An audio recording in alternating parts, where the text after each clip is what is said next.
Queridos, ¿a quién le gusta recibir regalos? ¿A quién le gusta dar regalos? Oye, porque son dos cosas distintas, ¿sí? Hay gente que guarda cositas en su cartera o alguna cosa, ¿cierto?, para tener la oportunidad de regalarlo a alguien. Yo me recordaba de la abueli, ¿no?, de mi abuelita. Siempre tenía algo, ¿no?, porque a ella le encantaba regalar, le encantaba dar. Y yo le decía, bueno, ¿y para quién es? No sé, no sé. Puede ser la persona que estaba manejando el colectivo, ¿sí?, o la persona de la calle que le pedía algo, o yo, su nieto favorito, o cualquiera de sus nietos favoritos también, ¿no? Sin duda, hacer un regalo y recibir un regalo es algo que nos encanta, pero a veces no tanto. ¿Sabe por qué? Porque han recibido algún regalo y uno dice, ¿y esto por qué, no? Pues, no es mi cumpleaños, no es un día especial, y uno como que se siente en deuda, ¿no? No sé si le ha pasado, a mí me ha pasado. Y de repente uno recibe un regalo y uno como que lo pesa y dice, ¿cuánto le habrá salido para calcular el regalo que tiene que hacer después, ¿no? Porque es como que tenemos deuda, ¿no? Como que tenemos una deuda del regalo. Y uno dice, bueno, vamos a calcular y después su cumpleaños o en otra oportunidad voy a tener que, porque el regalo que me hizo fue buenísimo. Estamos en el team regalos y en el team que recibe regalos. Mi hija le encanta recibir regalos. Es la más regalona. Es la que siempre está ahí con regalos. Y a mi mamá le encanta hacerlo. El legado de mi abuela. Pero hay veces que regalar no es tan agradable, o recibir un regalo no es tan agradable por el sentimiento de deuda, o porque no sabemos por qué. Y eso es parte de la sociedad, porque siempre sentimos que el regalo es por un motivo, por una justificación. Cuando hay un regalo sin motivo y sin justificación, parece algo extraño. Parece que hay algo que nos provoca hacerte decir, ¿pero por qué? ¿Sí? Y nos puede provocar alegría, pero nos deja con esa sensación un tanto extraña. El tema de hoy se llama el regalo eterno. Y cuando yo hablo de regalo eterno, lo primero que se me ocurre es ir al primer libro de la Biblia, Génesis 1, y su relato de la creación. Hace un tiempo, ya harto tiempo, escuché una prédica de esto y me ha quedado grabado para siempre. Porque el relato de la creación, y le invito a que puedan abrir sus Biblias, ¿cierto?, en Génesis 1 y del 1 en adelante, ¿cierto?, podemos ver ese relato, un relato que está redactado como poema hebreo, ¿no? Pero va destacando cada regalo que Dios hace en lo que dura la creación. Cada día, Dios, que se movía por la faz de la tierra y hacía guay, se movía de un lado a otro y decía, hágase la luz, y la luz se hizo. Y el Espíritu del Señor, dice el versículo 2, se movía por sobre la superficie de las aguas. Y la luz existió cuando Él la creó. Y dice que vino la noche y la mañana y fue el primer día. Y el segundo día, Dios en su creación y su espíritu moviéndose de un lado a otro, dijo que exista el firmamento en medio de las aguas. Y ese firmamento que hoy día conocemos como cielo, ¿no?, fue creado y fue la tarde y la mañana del segundo día. El tercer día, ¿qué creó Dios? A ver, ¿se acuerdan? Lo tienen ahí, lo pueden revisar. ¿Qué creó Dios el tercer día? Haya vegetación, árboles, semillas. Y el Señor va de un lado a otro, va creando. Haya vegetación, fue la tarde y la mañana del tercer día. Y el quinto día, perdón, y el cuarto, me salté uno, no me dijeron. Y el cuarto día, dice que crea los astros, ¿no? El día y la noche, el sol y la luna. Y fue la tarde y la mañana del cuarto día. ¿Sabe qué? Cada uno de estos días del relato de la creación fue un regalo eterno de Dios para el hombre. ¿O acaso el sol no existe ya? ¿O acaso la vegetación se fue? ¿O acaso el firmamento y los cielos ya no existen? ¿Saben por qué? Porque desde la creación, ese regalo que Dios hizo y que creó condiciones para que el hombre estuviera en esta tierra, fueron eternas. Y cada día fue un regalo especial para el hombre, para el universo entero.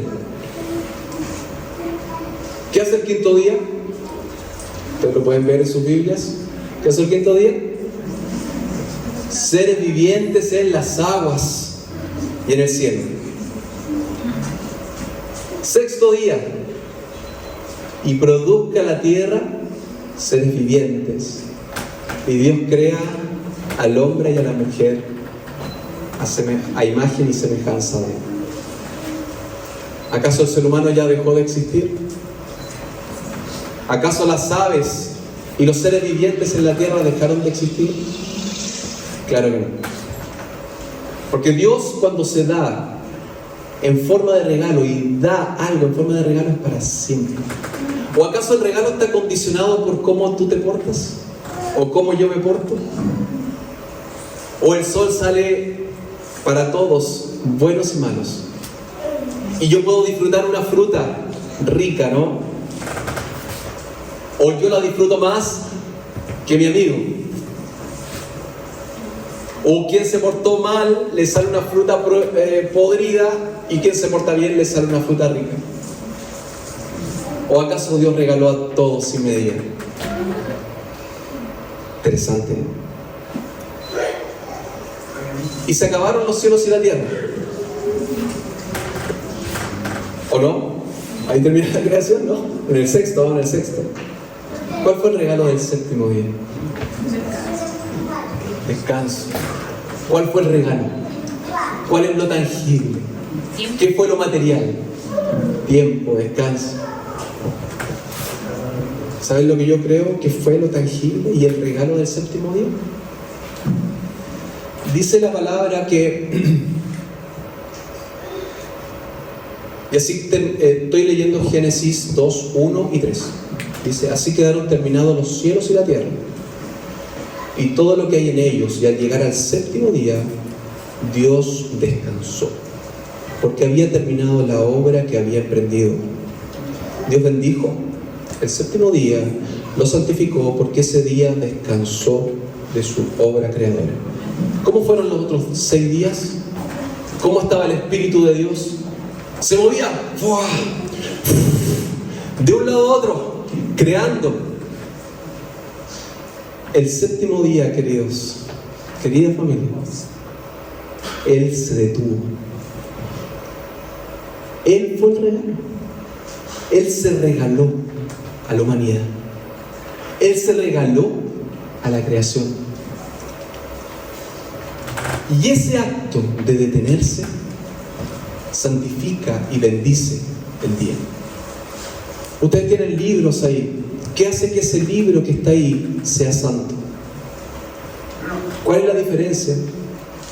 ¿Cuál es la diferencia de que en este momento esto funcione como un púlpito de adoración? ¿Cuál es la diferencia? ¿Cuál es la diferencia de ese séptimo día con respecto a las otras diferencias? A los otros días. Solo es la presencia del Señor. Santifica y bendice. Y queridos, ese regalo es eterno. Porque hoy todavía nos beneficiamos de aquello. Todavía nos sentimos. Todavía vemos un día bendecido. Yo no sé si tú estás de acuerdo conmigo, pero yo creo que ese regalo es eterno y no ha parado. De hecho, el séptimo día nunca fue una tarde y una mañana. Nunca terminó. Porque el plan de Dios era de que el séptimo día sea eterno y que la presencia de Dios de bendecir nuestras vidas y santificar nuestras vidas con su presencia sea para siempre. Y que no termine, porque no había tarde ni mañana. Por lo menos mi Biblia dice eso. No hay tarde ni mañana. Un regalo eterno.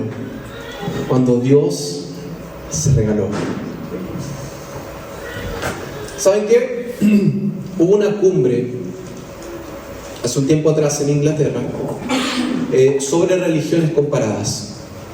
Y se juntaron distintos tipos de religiones y hablaban sobre cuál era el aporte del cristianismo a las religiones en el mundo, o cuál era la diferenciación del cristianismo a las religiones en el mundo. Y comenzaron a hablar, bueno, el Mesías, ¿no? El Cristo. Pero cuando hablaban entre otras religiones encontraron que habían otros Cristos, otros Mesías en otras religiones, otros elegidos. Por lo tanto, no era la diferencia. Hablaron también sobre la vida después de la muerte. Y otras religiones pasa que creen lo mismo. Otras religiones también creen que hay vida después de la muerte. Otros mencionaban la resurrección. Pero también habían religiones, otras religiones, que creían y tenían evidencia de la resurrección. Todas las religiones se le exigía sacrificio a sus seguidores para agradar a los dioses. Entonces, ¿cuál es la diferencia del cristianismo?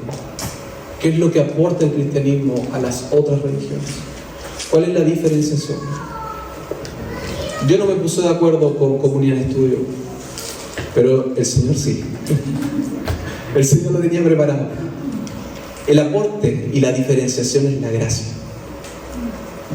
Ninguna otra religión o religiones creen en la gracia.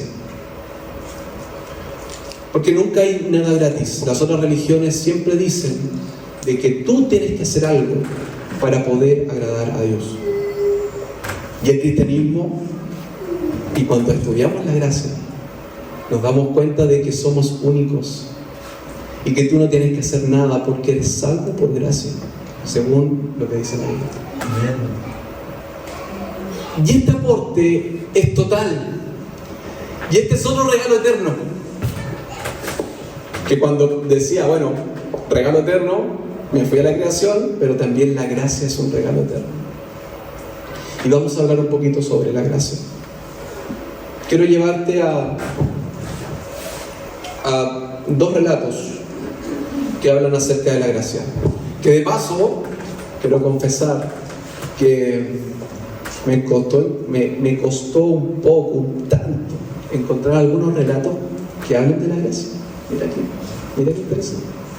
Me costó un poquito, porque existe mucho, se habla mucho de la gracia, ¿sí? Pero cuando buscamos relatos, historias en donde se aplique la gracia, siempre hay algo que nos puede incomodar.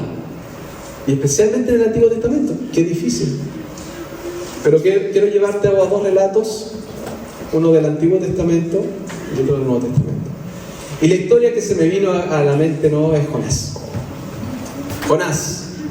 ¿Conocen a Jonás? Por la canción, ¿cierto? No le hizo caso a la palabra de Dios. Está ¿cómo se llama? Etiquetado Jonás. Así, no le hizo caso a la palabra de Dios. Bueno, la historia de Jonás no termina así, ¿cierto? Pero Jonás recibe el llamado de ir a predicar a una tremenda ciudad, que era Nínive, que era una capital gigante. Y bueno, Jonás, muy obediente, fue al tiro. No, la Biblia no dice eso.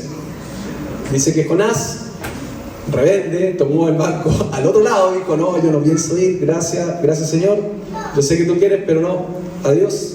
Y me voy hacia el otro lado. Se fue a Tarsis.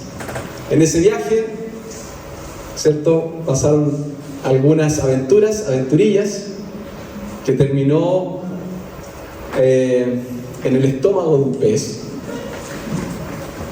Y finalmente volviendo en sí para ir a hacer la tarea encomendada. Quiero llevarte a Jonás 3, 1, 2 y luego el 4 y 5. Jonás 3, 1 y 2 dice: la palabra del Señor vino por segunda vez a Jonás. Anda, ve a la gran ciudad de Nínive y proclámale el mensaje que te voy a dar. Jonás se fue internando en la ciudad, la recorrió todo un día mientras proclamaba, ¿qué proclamaba? Dentro de 40 días Nínive será destruida. Y los ninivitas le creyeron a Dios. ¿Me salté ahí este versículo?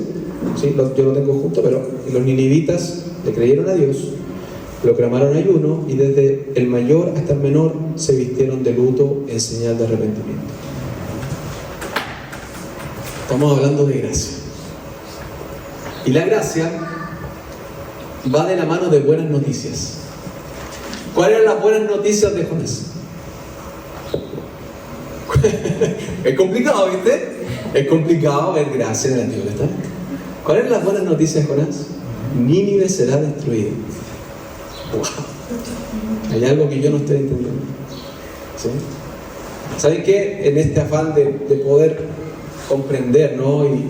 y poner a Jesús, que es lo que le comentaba otras veces que trato de hacer, de poner a Jesús y a través de Jesús tratar de estudiar la Biblia.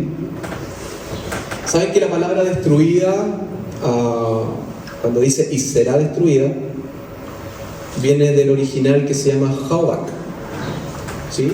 Tú le puedes preguntar al diccionario Strong, que hace la traducción literal de lo que significa la palabra original, ¿no? Y Hawak me llevé una linda sorpresa, porque Hawak significa destruida bajo un contexto, pero también significa dar la vuelta, cambiar, volcar, devolver, volverse, girar, convertirse. ¿Saben que el mensaje de Jonás era que en 40 días Nínive se iba a convertir? En 40 días Nínive iba a cambiar de dirección, iba a volver en sus caminos. El mensaje del Evangelio, la buena noticia, es que Nínive le creyó a Dios. Nínive creyó en lo que Dios decía a través de Jonás. Porque cuando tú crees a la palabra de Dios, tú vives y hay vida en abundancia. Y Nínive es una demostración de la gracia de Dios. Porque Jonás llevó la buena noticia de que Nínive se iba a convertir. Solo que Jonás quizás lo interpretó con la otra forma del verbo, ¿no? Pero ¿saben qué? Jonás conocía muy bien a Dios. Y esto me alegró mucho al leerlo, ¿no? Al volver a leerlo, porque uno conoce la historia. Jonás conocía muy bien a Dios. Mira, lo que dice en el capítulo 4, 1 y 2. Jonás 4, 1 y 2. Porque Jonás conocía el corazón y el carácter de Dios. Dice así: pero esto disgustó mucho a Jonás y lo hizo enfurecerse.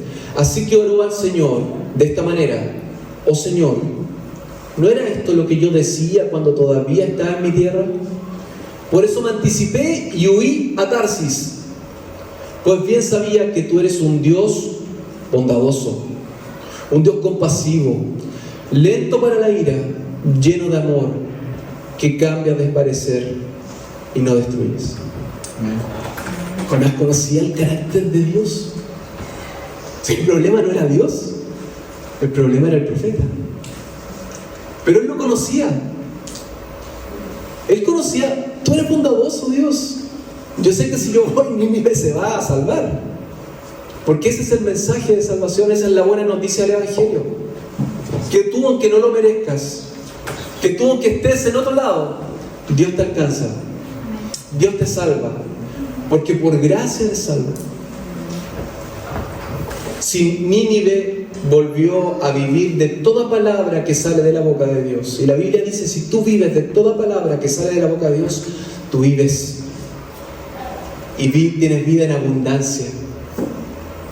No es cosa de creer, es cosa de creerle a Dios.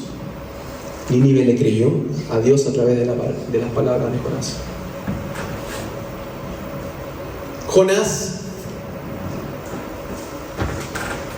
su justicia chocó con la gracia de Dios. Ahora yo me preguntaba, ¿alguna vez ha chocado mi justicia? ¿O ha chocado la gracia de Dios con mi justicia? Porque Jonás quería destruir la ciudad. De hecho, él prefería morir él. Decía, yo prefiero morir. Mátame, decía. Lo pueden leer en el texto, increíble. ¿Te has encontrado dándole estudios a Dios, estudios bíblicos a Dios? Mira, Señor, yo te voy a explicar cómo es esto. Mira, ellos hicieron mal, merecen morir, ¿sí? ¿Cómo los vas a salvar? A mí me ocurrió. La gracia de Dios chocó con la justicia de Jonás. Porque la dimensión de la gracia podemos verla de muchas formas. Una es cómo Dios aplica gracia a sus hijos. Cómo nosotros aplicamos gracia con nuestro prójimo. Y cómo nos comportamos con él. La gracia de Dios pone en tensión con lo que nosotros entendemos con el carácter de Dios, o con lo que mal entendemos por el carácter de Dios. Segunda historia, Nuevo Testamento. Busquemos Mateo 18.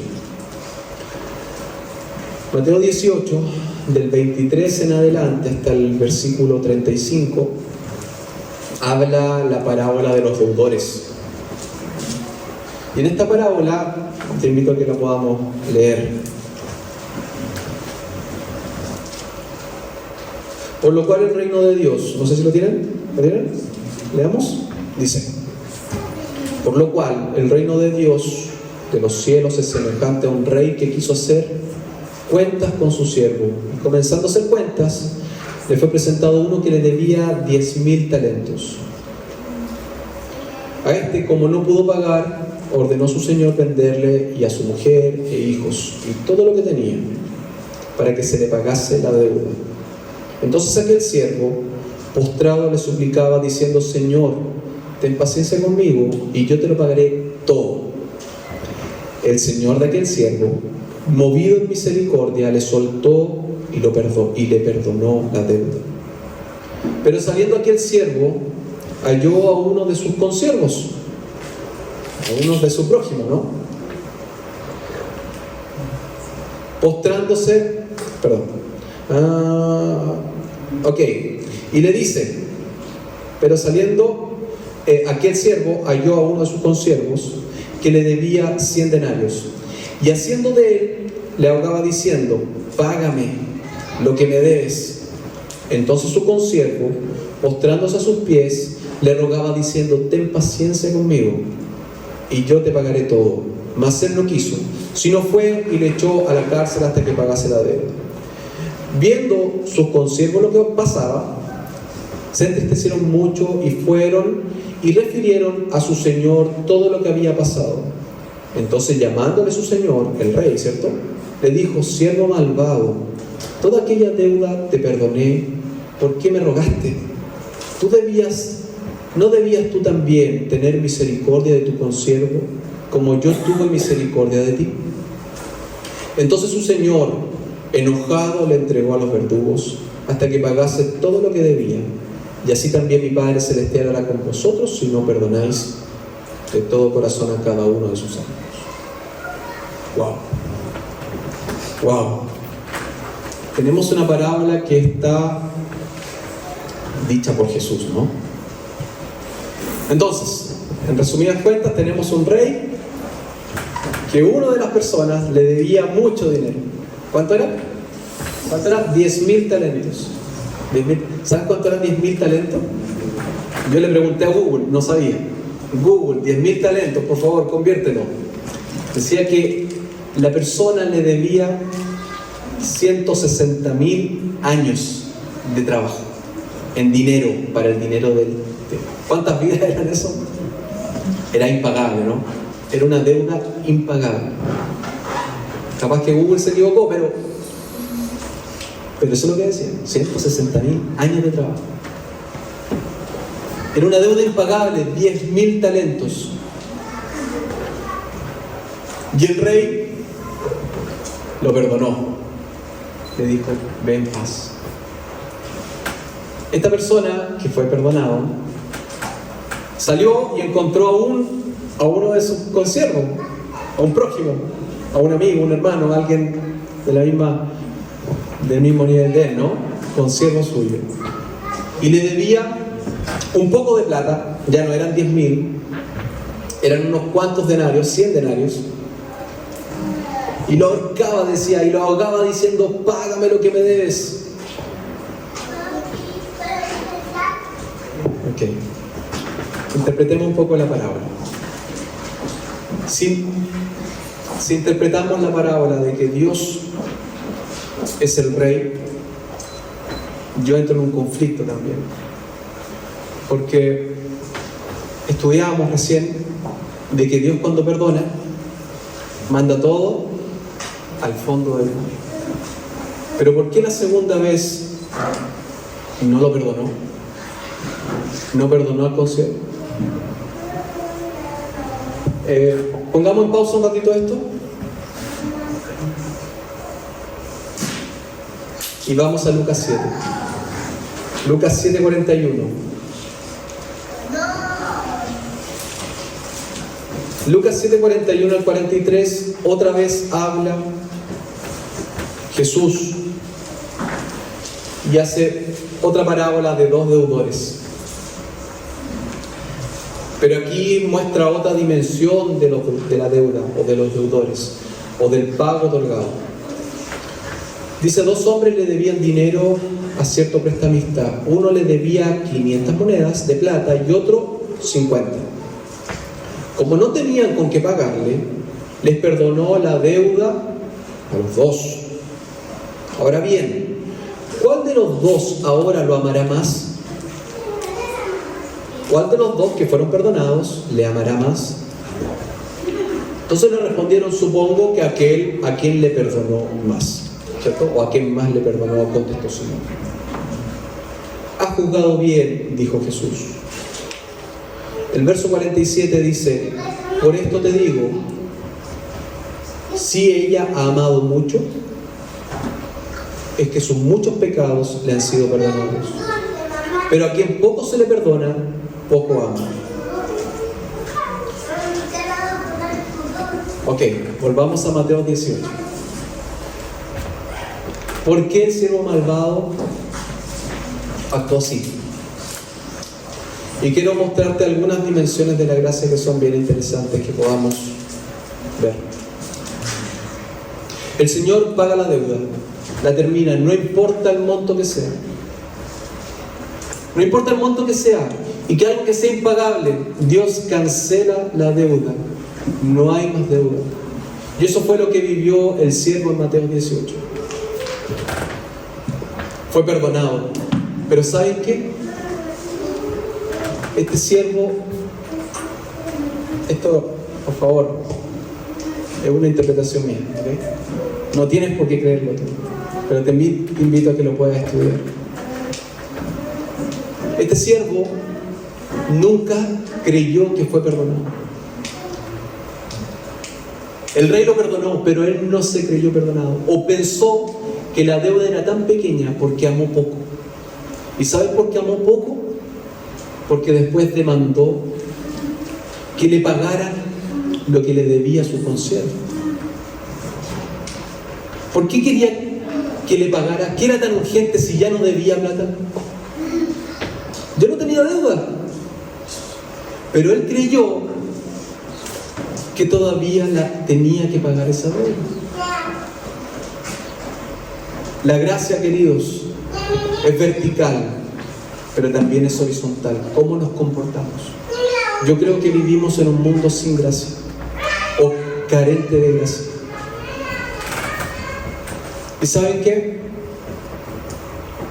La representación externa de este siervo malvado que se fue a la cárcel solamente es una representación de lo que él ya vivía, porque él no se sentía perdonado. Él no era libre. Él estaba esclavo de la deuda que tenía. ¿Te has sentido alguna vez así? ¿Te has sentido alguna vez así? ¿No libre? ¿Encadenado de tu pecado? ¿Encadenado de la deuda que tienes? Porque ya eres perdonado. No hay deuda. Pero cuando recibimos de gracia, parece que nos damos de gracia. Porque sentimos que nos falta algo. Sentimos que tenemos que pagar algo, que tenemos que hacer algo, que hay algo en nosotros que tenemos que hacer para poder pagar esa deuda que es impagable.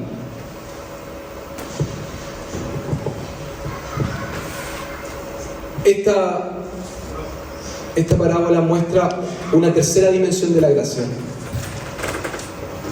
La primera, que vimos en el relato anterior, es cómo Dios perdona y cancela la deuda. La segunda dimensión es cómo nosotros damos e impartimos gracia. La Biblia dice: recibes de gracia, da de gracia. Cómo nosotros damos de gracia a nuestro prójimo, porque todos somos prójimos, todos.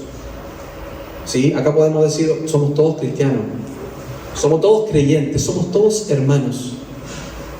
Pero puede haber alguien afuera que no cree, que no es familia, pero es prójimo. Sigue siendo prójimo. Todos somos prójimos.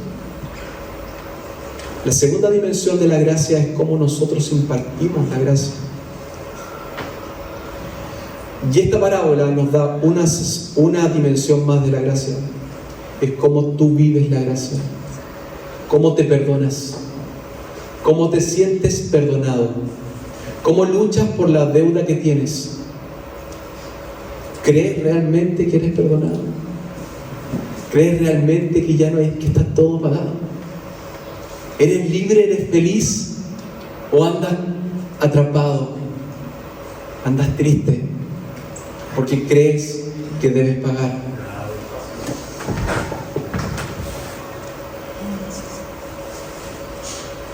Para ir terminando, queridos,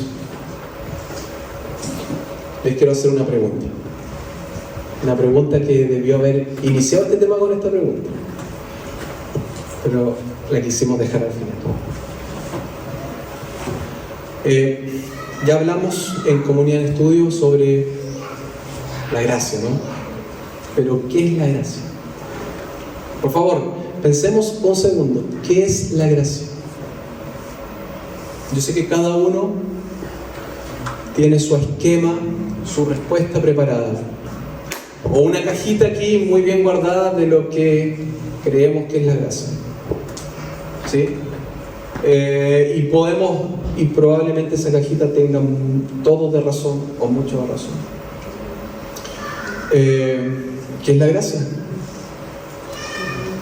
Déjame tener una oportunidad de compartir lo que yo creo que es la gracia. A ver si en esa cajita que no quiero que toques, que es tu definición y que la vives, déjala ahí, es tuya. Pero démonos una oportunidad. ¿Qué es la gracia?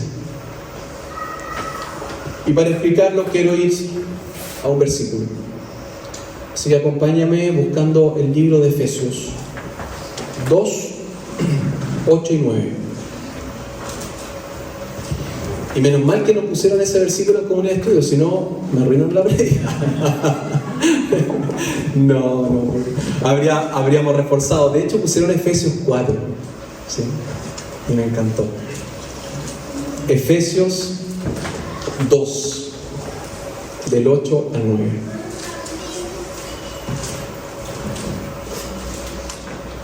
Leamos un poco este versículo. Yo estoy leyendo la NBI, una versión internacional. Dice: porque por gracia ustedes han sido salvados mediante la fe. Esto no procede de ustedes, no procede de mí, sino que es regalo de Dios, no por obras, para que nadie se jacte. Ok, este versículo da ciertas características de la gracia. Y que capaz que buscando estas características podemos sacar una definición. Dice que por gracia hemos sido salvados. Por lo tanto, la gracia es el medio de salvación. Primera definición. Es el medio de salvación. La gracia no procede de nosotros. No viene de lo que yo pueda hacer. Dice el texto que no es por obras. Es ajeno a mí. No viene de mí. No pertenece a mí. Viene fuera y viene en forma de regalo. Es el medio para ser salvo y es un regalo. ¿Y de quién viene ese regalo? De Dios. 3 características de la gracia. Ahora imagínense lo siguiente. Es el medio para ser salvo. Viene en forma de regalo y viene de Dios. Pongámosle un nombre. Jesús. ¿Sabes por qué? Hechos 4:12 dice que no hay ningún otro nombre para la salvación. Solo Jesús es el camino. Es el único medio para ser salvo. Viene en forma de regalo. Ya lo hablábamos al principio. ¿Qué fue el regalo de la creación? ¿Cuál fue ese regalo eterno? ¿Quién fue el que creó? De acuerdo a Juan 1, Jesús, el Verbo. El Verbo estuvo en la creación creando todo. Y Jesús el día séptimo se detuvo, se regaló. No viene viene de Dios. Y quiero mostrarte el texto de Juan 3:16. Porque de tal manera amó Dios al mundo que dio, que ha dado. ¿A quién? A Jesús. Queridos, mi definición de gracia es una persona. Es Jesús. Jesús es la gracia encarnada. Es el regalo eterno. No hay otro. Juan, si me acompaña, Juan 1, 15 y 18. Dice: este es aquel de quien yo decía, el que viene después de mí es superior a mí, porque existía antes que yo, es eterno. De su plenitud todos hemos recibido gracia sobre gracia, pues la ley fue dada por medio de Moisés, mientras que la gracia y la verdad nos han llegado por medio de Jesucristo. ¿Sabes qué por medio? Lo consulté en el diccionario. Esa palabra dice que también puede ser la gracia, siempre es Jesucristo. La gracia en Jesucristo. ¿No te hace sentido eso? Que en Jesús y solo en Jesús tienes gracia. ¿Sabes por qué? Porque Jesús, según Juan 3:17, dice que Dios no envió a su Hijo al mundo para condenarlo, sino para salvarlo. Para salvarlo por medio de Él. Y Juan 12:47 dice: al que oye mis palabras y no las guarda, al que oye mis palabras y no las guarda, yo no lo juzgo, porque no he venido a juzgar, sino he venido al mundo a salvar. Queridos, y si Jesús es la gracia, déjame incomodarte un poco.